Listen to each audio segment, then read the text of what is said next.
Mexico City, CNN. On the day before his 77th birthday, Mexican billionaire Carlos Slim said he was celebrating, not his birth, but the unity of his country. The world's fourth richest person, according to Forbes, on Friday entered a standing-room-only press conference in the same building from which he runs his empire, holding a set of papers with handwritten notes and a book with several pages marked, titled, "Great Again, How to Fix Our Crippled America," by Donald Trump. With camera lights flashing, the investor sat down at a table, alongside his two sons and his son-in-law for a rare press conference, and began a pep talk that led to a wide-ranging discourse on economic development.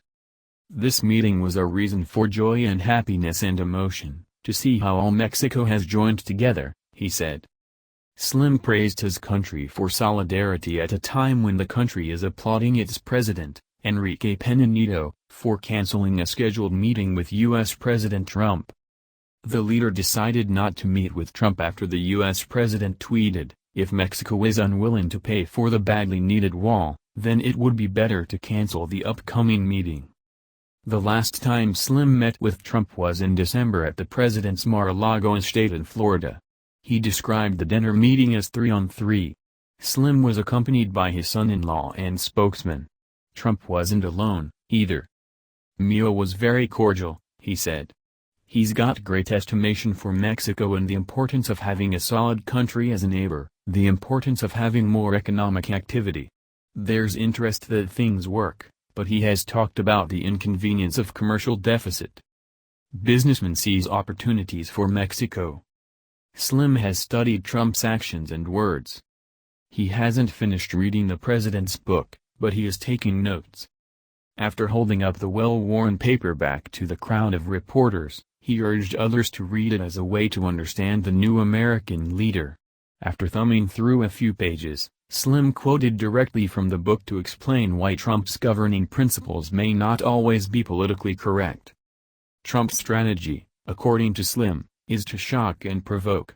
But in the end, Slim said, Trump's not a terminator, he's a negotiator.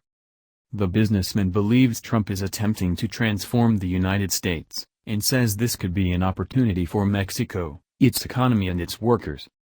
"What President Trump signifies for us is a big change in politics, and we need to make adjustments in this new civilization," he said.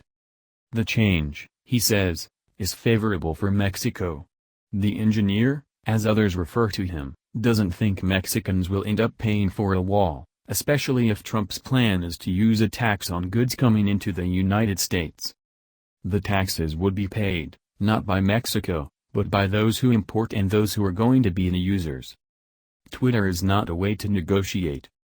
When it comes to trade, Slim believes Mexico's relationships with its trading partners are strong and have potential to grow, especially with Asia. China has moved from agriculture and rural society, from that to new society that is industrialized and technologized, and they have take 20 to 30 million people out of poverty to take them to those great levels of education. What it would take to build Trump's border wall 234. Trade and a wall are no reason to get angry, he says. It's a reason to negotiate. While he declined to offer advice to Trump or Pena Nieto, Slim offered a small piece of advice on negotiations. Twitter is not a way to negotiate.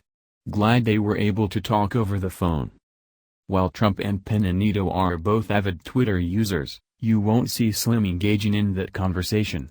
The billionaire doesn't own a Twitter account.